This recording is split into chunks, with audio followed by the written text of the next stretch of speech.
کسان کی بیوی نے جو مکھن کسان کو تیار کر کے دیا تھا وہ اسے لے کر فروخت کرنے کے لیے اپنے گاؤں سے شہر کی طرف روانہ ہو گیا۔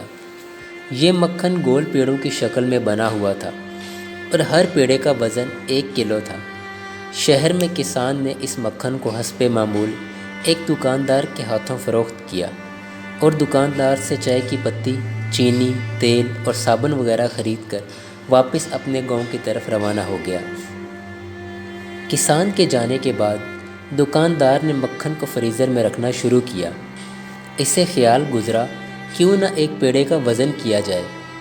وزن کرنے پر پیڑے کا وزن 900 گرام نکلا۔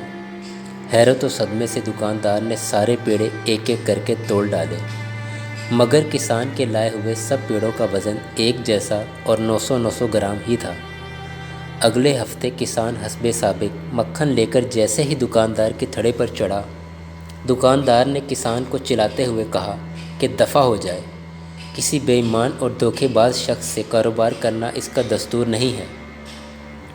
900 گرام مکھن کو پورا 1 کلو گرام کہہ کر بیچنے والے شخص کی وہ شکل دیکھنا بھی گوارا نہیں کرتا۔ کسان نے افسردگی سے دکاندار سے کہا، میرے بھائی، مجھ سے بد ظن نہ ہو، ہم تو غریب اور بیچارے لوگ ہیں، ہمارے پاس تولنے کے لیے باٹ خریدنے کی استطاعت کہاں؟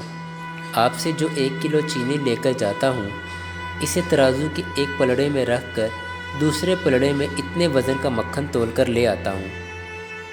دکاندار یہ سن کر خاموش ہو گیا اور اسے اپنے کیے پر بہت شرمندگی ہونے لگی۔